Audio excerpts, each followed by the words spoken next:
Shawn Ford. He is the superintendent of the Purchase Line School District. Shawn, good morning. Good morning, Todd. Good to have you with How are us. you? I'm wonderful. Well, thank you.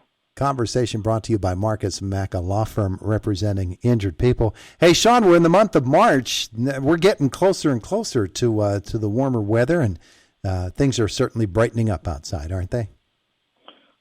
It was a beautiful weekend, Todd, with warm weather, but I've heard 2 inches of snow tomorrow, so I don't want to put a damper on your enthusiasm there. But no, it's definitely coming. The warm weather, we're getting some spells of it. 2 inches of snow? Come on, Shawn. Jeez. I tend to watch the weather as a superintendent quite a bit. So. Well, as we do get into the spring of the year, we think about outdoor sports, of course, but we think as well academically about what teachers are able to do once they're able to shake off the winter and actually open a window or two, and as it gets warmer and warmer, maybe get the kids outside for some gym class.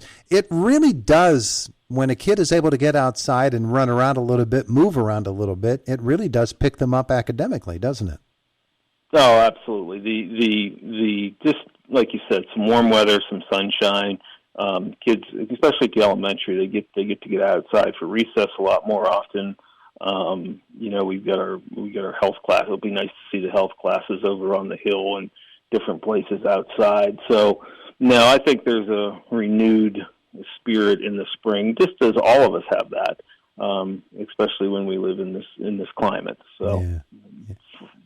Sure. I like the setup of the school district itself, of where the buildings are in relation to one another. You can actually look down the hillside there, and you can see the elementary school. And I'm sure that when some of the high school students get outside, they look down over that hill with a little bit of nostalgia because they see those kids out there having fun, huh? Oh yeah, absolutely. We always get it every year. Why don't we get recess up at the high school? And they're out there looking at the kids on the playground and everything. So no, it is, and it's.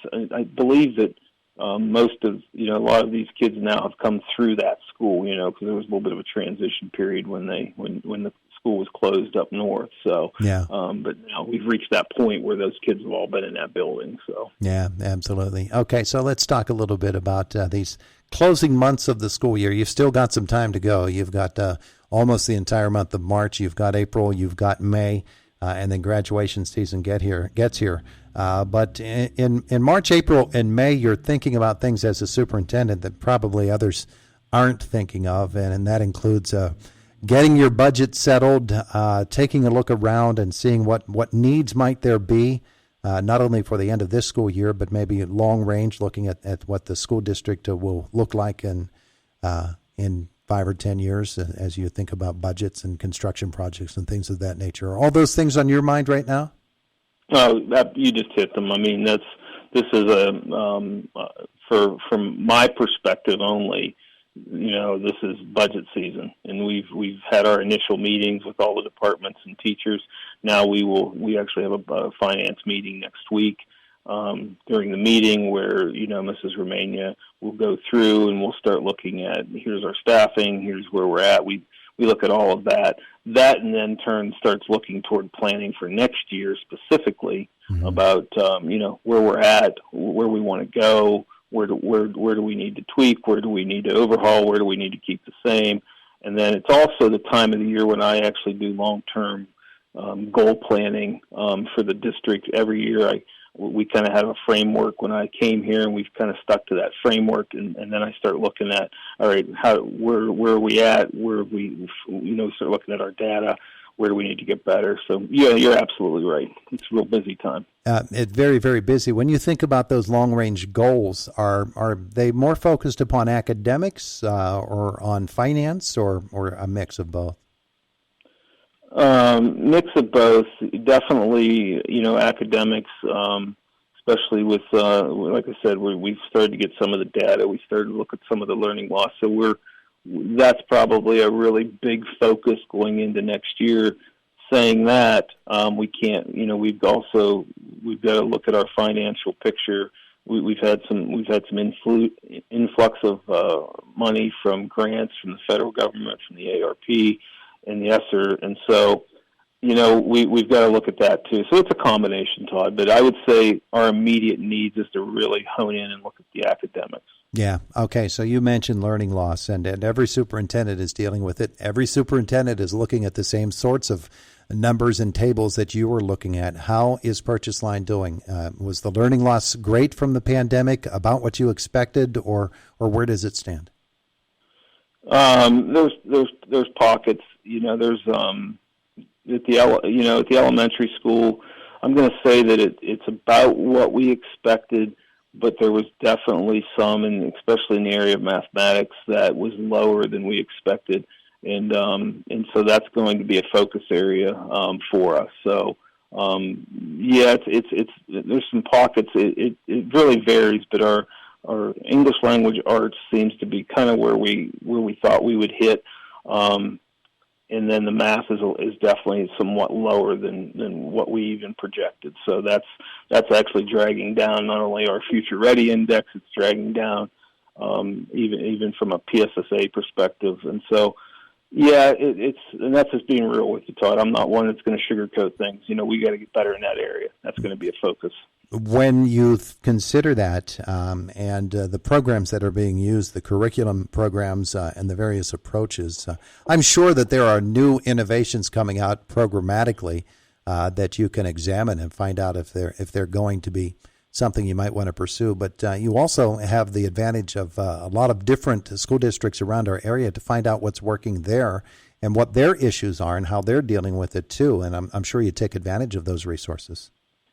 Yes, not only locally, we're involved with the Learning 2025 group, and we look at it from a state perspective, but we also look at it nationally and try to find out, like you said, one great thing is you don't always have to reinvent the wheel. You just need to find out where's the data. You can break data down nowadays. I can look at schools that are similar to ours all through the nation, and so then we can. I actually had a conversation with a super from Idaho, where we talked, and our schools were similar size, and we picked his brain a little bit. So those are the conversations, because, like I said, we're not going to stand pat. We've got to get better. Yeah. So. And especially at that elementary level, because that's the real foundation. You can't really move forward academically in a math field unless you have the foundation laid. Everything, particularly in math, everything builds on what you've already learned. And if you don't learn it at the bottom, you're certainly not going to learn it as it gets up further in the grade levels.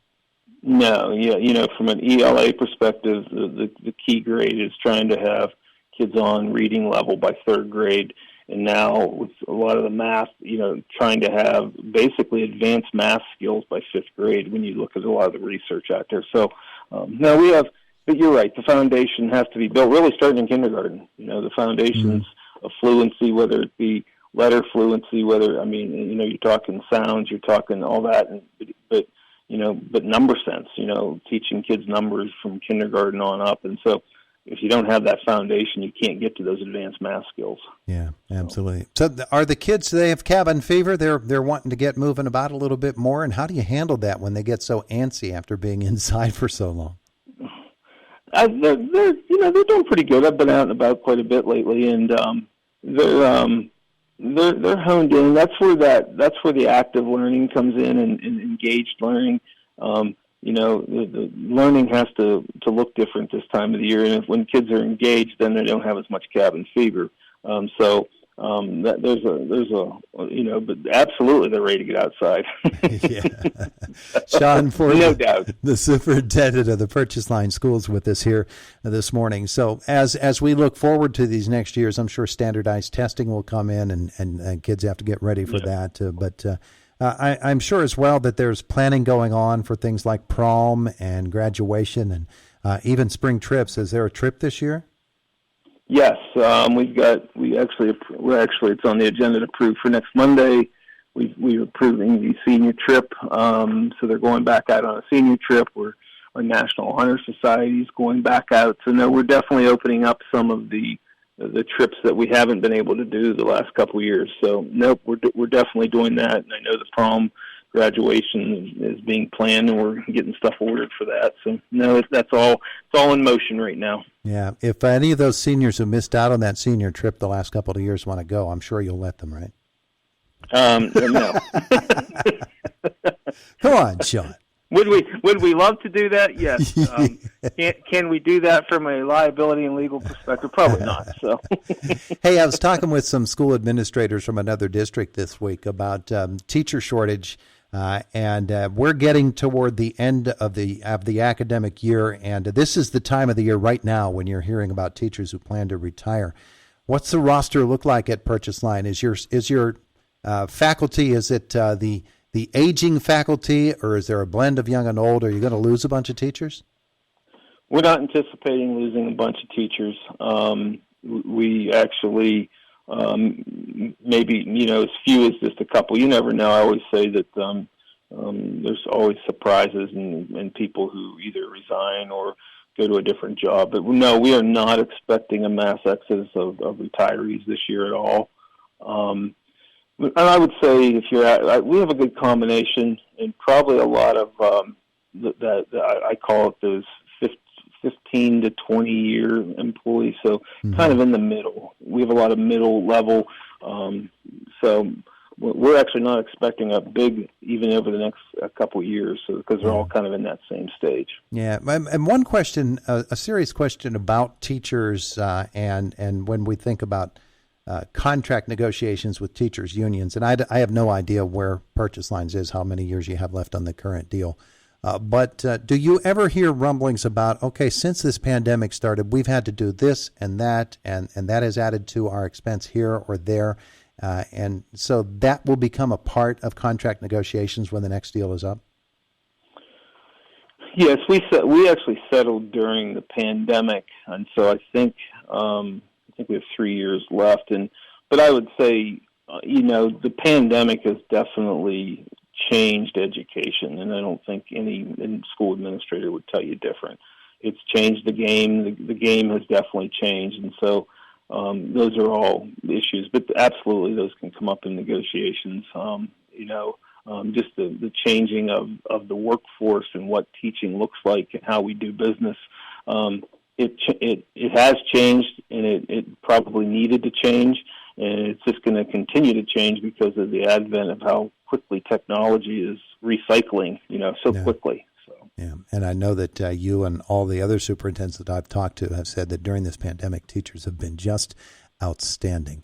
Shawn Ford, I want to thank you for being with us here today. I appreciate it. We'll catch up with you next month, okay? Hey, have a good day, Todd. Thank you. You too. We'll see you. You too. We'll see you. You too.